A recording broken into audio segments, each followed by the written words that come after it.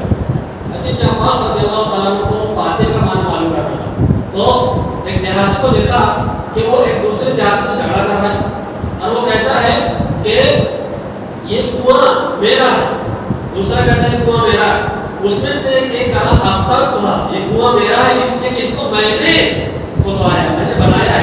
ابن عباس رضی اللہ عنہ کہتے ہیں کہ مجھے یہاں فاتح کا معنی اس دیہاتی سے معلوم ہے. اس واقعے کی سند ضعیف ہے, یعنی اس کی سند پرفیکٹ نہیں ہے, لیکن حضرت ابن عباس رضی اللہ تعالیٰ عنہ سے فاتح کا یہی معنی منقول ہے. اسی لیے علماء اس واقعے کو ذکر کرتے ہیں, اس واقعے کو بیان کرتے ہیں. تو فاتح کا معنی معلوم ہوا کہ پہلے سے کوئی چیز موجود نہیں تھی, اللہ نے بغیر کسی نمونے کے پیدا کیا. اور اللہ تعالیٰ فرماتا ہے کہ الحمدللہ فاطر السماوات والارض, تمام قسم کی تعریف اس اللہ کے لیے ہے جس نے آسمان کو اور زمین کو پیدا کیا. یہاں رک کر ایک بات معلوم کر لیں کہ اللہ نے 7 آسمان بنائے, قرآن میں اس کا تذکرہ ہے, 7 زمینیں بنائی ہیں, لیکن ان 7 زمینوں کا تذکرہ قرآن میں نہیں.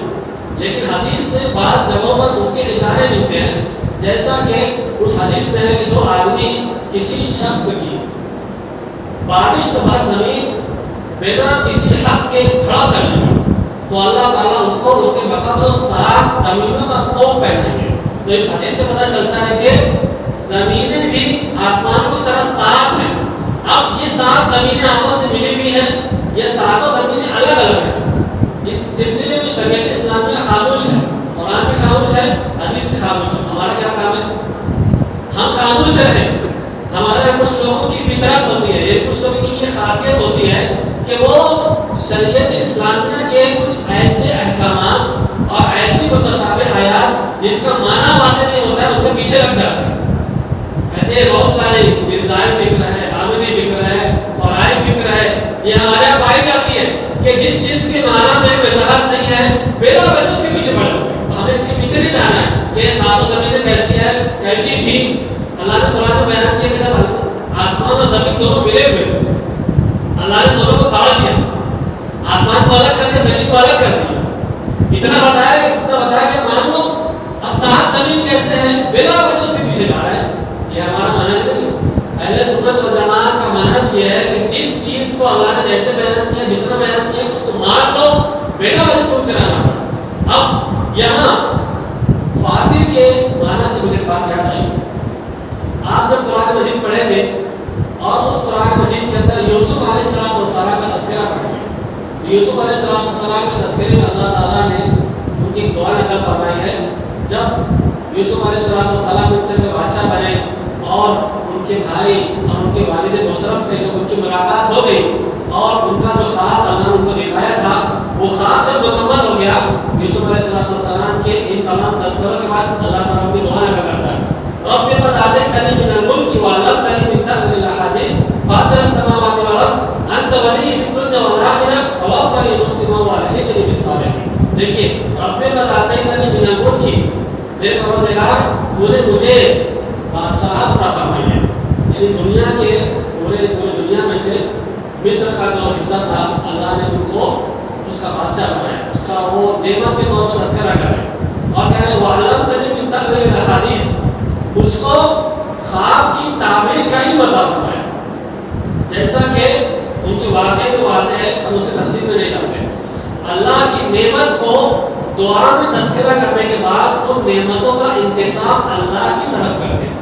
انشاءاللہ کبھی موقع رہے گا تو دعا کے آداب میں بات آئے گی کہ بندہ اللہ کی نعمتوں کا انتساب اللہ کی طرف کر کے اللہ سے دعا کرے. انبیاء کا طریقہ ہے. پھر کہتے ہیں فاطر السماوات والارض، زمین و آسمان کی بنانے والے. دیکھیے جو ہم یہاں پڑھ رہے ہیں سورہ فاتر میں کہ اللہ نے زمین و آسمان کو پیدا کیا، زمین و آسمان کو بنایا. یوسف علیہ السلام اسی زمین و آسمان کے بنانے کا اللہ کی اس عظیم صفت کا حوالہ دے کر اللہ سے دعا کر رہے ہیں کہ اللہ تو زمین و آسمان کو بنانے والا ہے. کیا دعا ہے کہ انت ولی فی الدنیا والآخرہ، تو دنیا اور آخرت میں میرا ولی اور دوست ہے، میرا مولا ہے، میرا پالنہار ہے، پروردگار ہے. توفنی مسلما والحقنی بالصالحین، مجھ کو تو اسلام کی حالت میں موت دینا اور مجھ کو نیک اور صالح لوگوں سے ملا دینا. اللہ کی صفت فاطر کا حوالہ دے کر حضرت یوسف علیہ السلام اللہ سے دعا کرتے ہیں کہ میرے مولا جس طریقے سے تم نے زمین و آسمان کو بنایا ہے، تو زمین و آسمان کو بنانے والا ہے. میرے مولا میری بگڑی بنا دے، میرے کام کو تو آسان کر دے، میری مشکلات کو تو حل کر دے. تو دنیا اور آخرت میں تو میرا مولا ہے، میرا پروردگار ہے. میں تیری بھی جانب رجوع کرتا ہوں، تیری توحید کا اقرار کرتا ہوں کہ تو مجھے دنیا میں جب تک زندہ رکھنا، اسلام کی حالت میں زندہ رکھنا، جب موت دینا مجھے اسلام کی حالت میں موت دے کر مجھے انبیاء، صدیقین اور صالحین سے ملا دینا. پتہ ہی چلا کہ انبیاء کا ایک طریقہ رہا ہے کہ جب بھی انہوں نے مانگا ہے اللہ سے مانگا اور اللہ سے مانگتے وقت اللہ کی صفات کا اللہ کا حوالہ دیا. تو اللہ کی صفات کا حوالہ دے کر اس کے وسیلے سے دعا کی جائے اللہ تعالیٰ دعا کو قبول فرما دیتا ہے. یوسف علیہ السلام جیسے بادشاہ پیغمبر ہیں اللہ سے دعا کرتے ہیں کہ اللہ تو میری بگڑی بنا دے جیسا کہ تم نے آسمان و زمین کو بنایا. جب آسمان و زمین کو بنا دینا، اس کو خوبصورت بنا دینا تیرے لیے آسان کام ہے، کوئی مشکل نہیں ہے. تو مولا میری مصیبت کو آسان کر دینا تیرے لیے کیسا مشکل ہو سکتا ہے. ہمیں اللہ سے دعا کرتے رہنا چاہیے کہ اللہ تعالیٰ ہماری بھی دنیا کی مشکلات کو آسان کرے. آگے بڑھتے اللہ نے فرمایا کہ فاطر السماوات والارض، الحمدللہ فاطر السماوات والارض جاعل الملائکۃ رسلا، اس نے فرشتوں کو اپنا قاصد بنایا. اولی اجنحۃ مثنی و ثلاث و رباع، جو دو دو تین تین اور چار چار پروں والے ہیں. اب یہاں رک کر کے ہمیں سمجھنا ہے کہ اللہ کی ایک مخلوق فرشتے، اس کا تعلق ہمارے ایمان کے بنیادی ارکان میں سے، ایمان کے جو 6 ارکان ہم نے جمعہ میں پڑھے ہیں ان میں 2 پڑھا ہوا ہے، ایمان بالقدر پڑھا اور ایمان بالآخرہ سورہ انفطار کی تفسیر میں ہم نے سیکھا، اور اب یہاں تذکرہ ہو رہا ہے ایمان بالملائکہ کا۔ ایمان بالملائکہ اللہ کے فرشتوں پر ایمان رکھنا، اس میں کچھ جزویات ہیں، خاص اس میں باتیں ہیں جس پر ایمان رکھنا ہمارے لیے ضروری ہے۔ نمبر 1، اللہ تعالیٰ نے فرشتوں کو نور سے پیدا کیا۔ یہ نور کیا ہے؟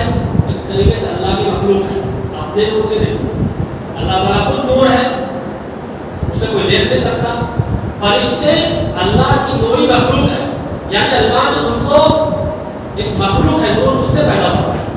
اب اس کی دلیل حضرت عائشہ صدیقہ رضی اللہ تعالیٰ عنہ سے منقول نبی کریم صلی اللہ علیہ وسلم کی حدیث ہے جس میں آپ نے فرمایا کہ خلقت الملائکۃ من نور وخلق الجان من مارج وخلق الانسان ما وصف له۔ کہتے ہیں کہ اللہ تعالیٰ نے فرشتوں کو نور سے پیدا کیا، جنوں کو آگ سے پیدا کیا، اور انسانوں کو ان کے وصف سے پیدا کیا جس کا بیان کیا جا چکا ہے، یعنی مٹی سے پیدا کیا۔ تو فرشتے اللہ کی نوری مخلوق ہے، نمبر 1۔ دوسرے یہ کہ فرشتوں کو اللہ تعالیٰ نے پیدا کیا، نہ وہ مذکر ہیں نہ وہ مؤنث ہیں، نہ وہ کھاتے ہیں نہ وہ پیتے ہیں، نہ وہ شادیاں کرتے ہیں نہ رشتہ استواد میں وہ منسلک ہوتے ہیں۔ بس ان کا کام ہے کہ وہ اللہ تعالیٰ کی اطاعت اور اللہ تعالیٰ کی فرما برداری میں لگے رہتے ہیں۔ قرآن نے کہا کہ وہ وہی کام کرتے ہیں جس کا ان کو حکم دیا جاتا ہے۔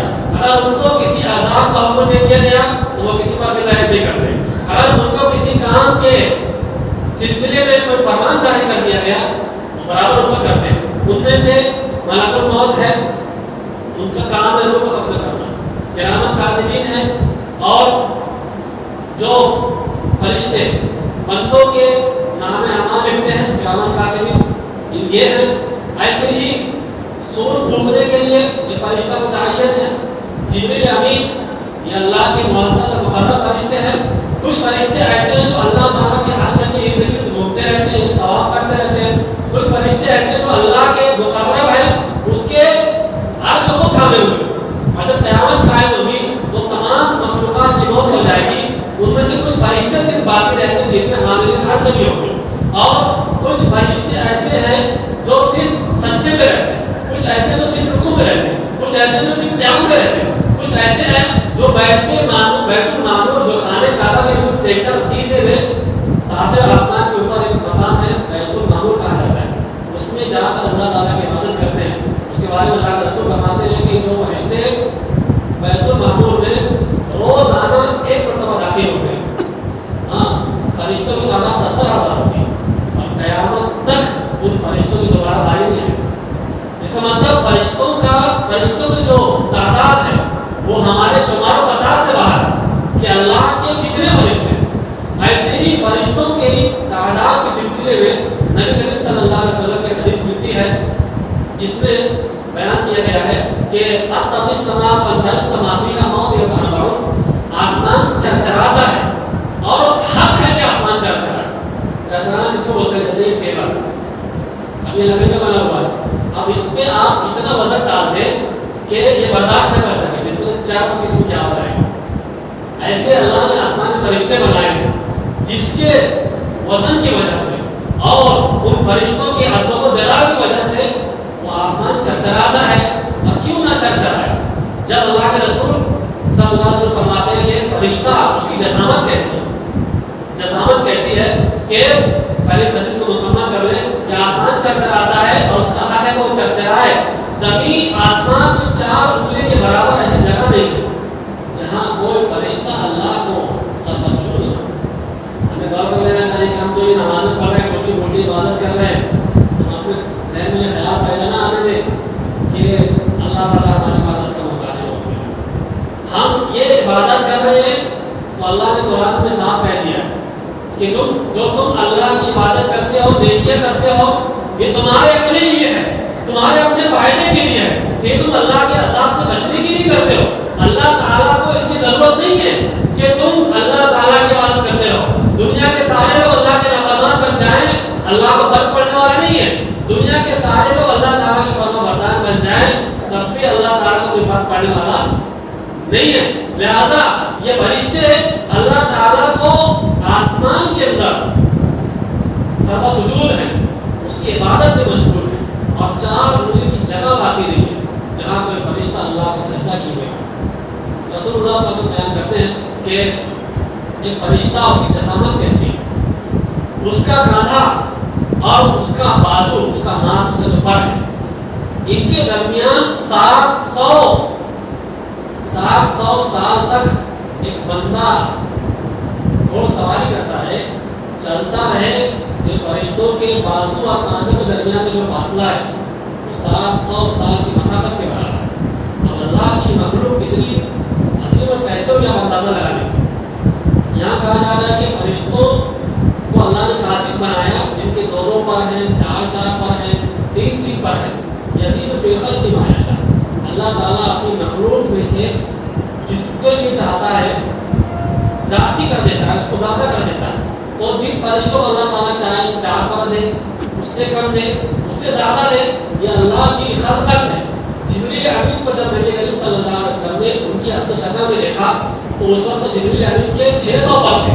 حضرت عائشہ کی روایت میں اور بیان کرتے ہیں کہ اللہ کے رسول نے بیان فرمایا کہ جبریل امین کے پروں نے آسمان کے افق کے کناروں کو بھر دیا تھا. جب انہوں نے اپنے پروں کو کھولا اور جبریل امین کو اللہ کے رسول نے اپنی اصل شکل میں دیکھا تو گویا کہ آسمان کے افق اور ان کے کناروں کو جبریل امین نے بھر دیا تھا. یہ ایسے فرشتے ہیں جب انہوں نے بدر میں شرکت کی, کسی پہ فائٹ مارتے, ایک جھاپڑ مارتے, اس کا صحیح الگ ہے. اندازہ لگائیے کہ ان فرشتوں کو قبر میں اور عذاب دینے کے لیے جہنم پر ان کو متعین کیا جائے گا. یہ فرشتے قبر میں لوہے کے گرز سے میت کو مارتے ہیں, اس کی دونوں آنکھوں کے درمیان پیشانی پر, اور اس کے چیخنے اور چلانے کی آواز کو جن اور انس کے علاوہ اللہ کی دیگر مخلوق سنتی ہے. یہ فرشتے کتنے عظیم ہیں اور ان کے ذریعے سے دیا جانے والا عذاب کتنا خطرناک ہوگا, اللہ سے پناہ طلب کرنا چاہیے عذاب کے طور سے. تو ان فرشتوں پر ایمان رکھنا یہ ہمارے ایمان باللہ کا حصہ ہے. اور جو لوگ فرشتوں کا انکار کرتے ہیں, اللہ تعالیٰ نے قرآن مجید میں ان کو گمراہ قرار دیا.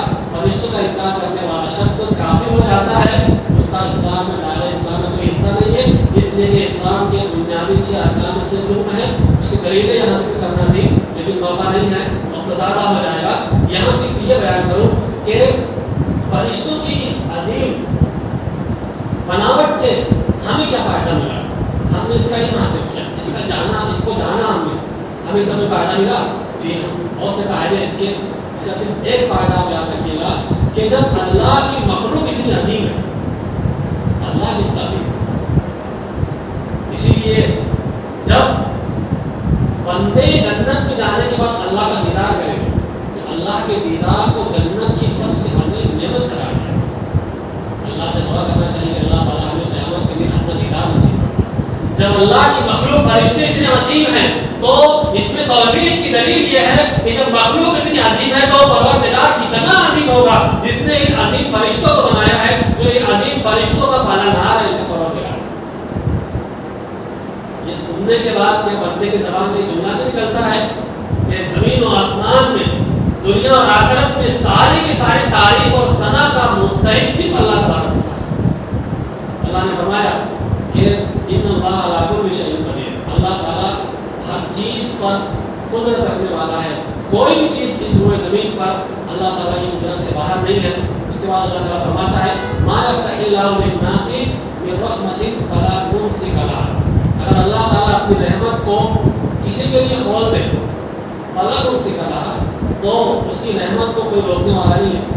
اگر اللہ تعالیٰ کسی کو ہدایت دے, اس کی ہدایت کو کوئی روکنے والا نہیں ہے. کسی کو کوئی اور نعمت دے, اولاد کی نعمت دے, اور دنیا کی کسی اور نعمت سے مالا مال فرما, علم دے, عزت دے, شہرت دے, بہت کچھ عطا فرمائے, تو اس کی رحمت کو, اس کی نعمت کو کوئی روکنے والا نہیں ہے. یہ فرمایا کہ وَمَا يُمْسِكْ فَلَا مُرْسِلَ لَهُ مِنْ بَعْدِهِ, کسی سے وہ اپنی رحمت کو روک لے تو اس رحمت کو کوئی جاری کرنے والا نہیں. یہاں رک کر ایک بات سمجھ گیا, اللہ کی ایک بہت عظیم نعمت ہے نعمت ہدایت. اگر اللہ تعالیٰ نعمت ہدایت کو کسی سے روک لے تو کوئی نبی, کوئی ولی, کوئی پیر, کوئی فرشتہ, کوئی بزرگ, کوئی پیر, کوئی مرشد, کوئی فقیر اس کو ہدایت نہیں دے سکتا. اس کی مثال یہ ہے کہ رسول اکرم صلی اللہ علیہ وسلم نے اپنے چچا سے کہا تھا ابو طالب سے, یا عمی قل لا الہ الا اللہ, اے میرے چچا جان آپ لا الہ الا اللہ کہہ دیجیے. نہیں کہا انہوں نے, کہا کہ کلام میں کہہ دیجیے تاکہ قیامت کے دن میں اللہ تعالیٰ کے یہاں آپ کی سفارش کر سکوں. نہیں کہا. اللہ کے رسول صلی اللہ علیہ وسلم ابو طالب کی وفات سے وہ غمزدہ ہو گئے اور غمگین رہنے لگے. اللہ نے نازل فرمایا آیت کریمہ انک لا تہدی من احببت, کہ جس کو آپ پسند کریں, جس سے آپ محبت کریں, اس کو آپ ہدایت نہیں دے سکتے. ولکن اللہ یہدی من یشاء, جس کو اللہ چاہتا ہے اس کو ہدایت دیتا ہے. معلوم یہ ہوا کہ سب سے اہم نعمت ہدایت ہے. نبی جس کو چاہے اس کو ہدایت نہیں دے سکتے, بلکہ یہ اللہ کی مرضی اور منشا ہے. ہمارا کام ہے لوگوں تک اللہ کے دین کی باتوں کو, اللہ کے کلام کی باتوں کو پہنچانا. جس کو اللہ چاہتا ہے ہدایت دیتا ہے. یہاں سے ایک توحید کا نقطہ یہ معلوم ہوا کہ جب نعمت ہدایت نبی کسی کو نہیں دے سکتے تو کسی کو شفا دے سکتے ہیں, کسی کو اولاد دے سکتے ہیں, کسی کی مشکل کشائی کر سکتے ہیں. کیسے کر سکتے ہیں؟ جبکہ نبی کے بارے میں, فرشتوں کے بارے میں, اولیاء کے بارے میں اللہ نے اس آیت میں کہہ دیا کہ اگر اللہ تعالیٰ اپنی نعمت کو کسی کے لیے کھول دے تو کوئی روک نہیں سکتا.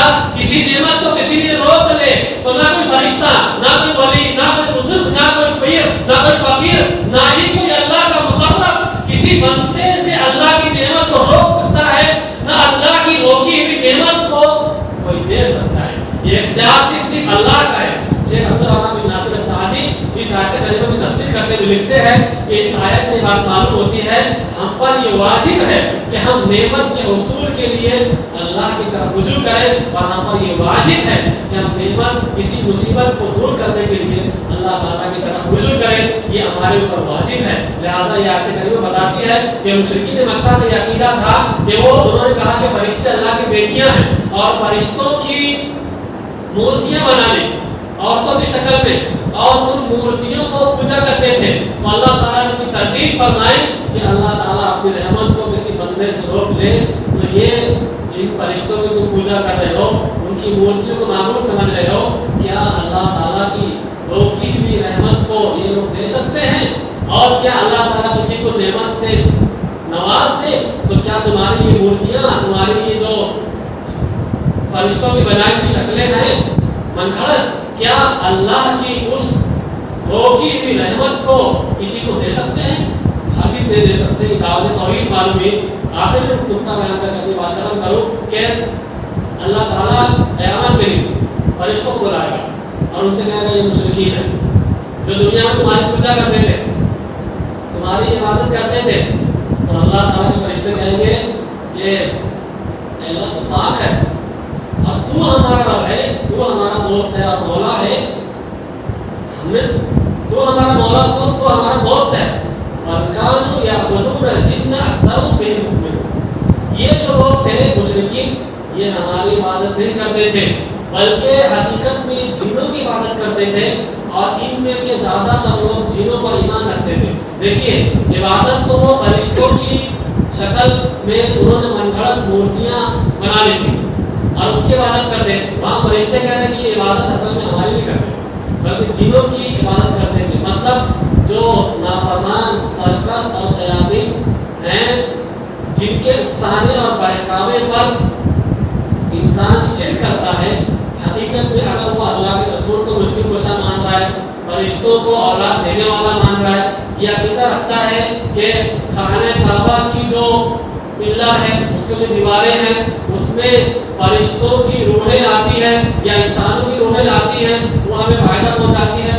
اس طرح کا جو منگڑا عقیدہ رکھتے ہیں, حقیقت میں فرشتوں کی یا اللہ کے رسول کی یا کرسچن لوگ عیسیٰ علیہ السلام کی پرستش نہیں کرتے، بلکہ شیطان نے ان کے دل میں جو وسوسہ ڈالا ہے جس کی وجہ سے وہ شرک کر رہے ہیں، وہ شیطان کا کہنا مانتے ہیں، لہٰذا شیطان کا کہنا ماننے کی وجہ سے وہ شیطان کی پرستش کرتے ہیں۔ معلوم یہ ہوا کہ دنیا میں جو شرک ہوتا ہے وہ حقیقت میں شیطان کی پوجا ہے، اور ہمیں اللہ تعالیٰ نے حکم دیا ہے کہ شیطان کے بہکاوے میں، اس کے وسوسے میں اور اس کے فریب میں نہ آئیں، بلکہ قرآن اور حدیث کی صاف و شفاف تعلیمات پر عمل کرتے ہوئے صرف اور صرف ایک اللہ کی عبادت کریں، اور دنیا اور آخرت کی ساری جو تعریف اور بھلائیاں ہیں وہ صرف اور صرف اللہ رب العزت کے لیے ہے۔ اللہ سے دعا ہے کہ وہ ہمیں اس بات کی توفیق دے کہ ہم قرآن اور حدیث کو سمجھنے والے بنیں، اور ہمیں اللہ تعالیٰ زیادہ سے زیادہ اپنی حمد و ثنا کی توفیق عطا فرمائے۔ ہم سب کو جب تک اس دنیا میں زندہ رکھے، عزت اور احترام کے ساتھ ایمان پر زندہ رکھے۔